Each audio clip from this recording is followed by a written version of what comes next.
Pra, sipas jush, sa është numri I minoritetit Maqedonas në Shqipëri dhe ku janë ata të vendosur kryesisht për ta mbyllur komunikimin për shkak të kohës, po?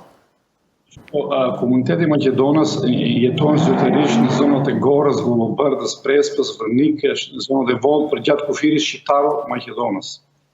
Ne, për fat të keq, ende dhe sot e kësaj dite ndiqet politika komuniste që neve në njëjtë vetëm në zonën e Pustetësit, në zonën e Prespës në Bashkimin Pustetësit. Nuk njeh Maqedona në zonën e Gorës dhe Vullobërdës dhe atyre edhe censusit të tjerë I është bërë presion për të mos deklaruar në Po sipas për llogaritjeve tuaja, sa jeni në total?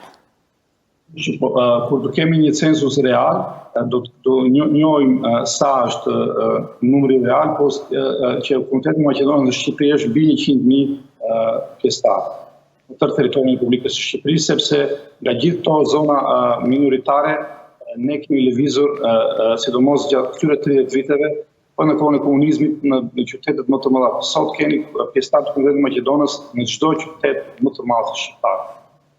Kuptoj. Zoti Seriovski, ju falenderoj, kënaqësi komunikimi.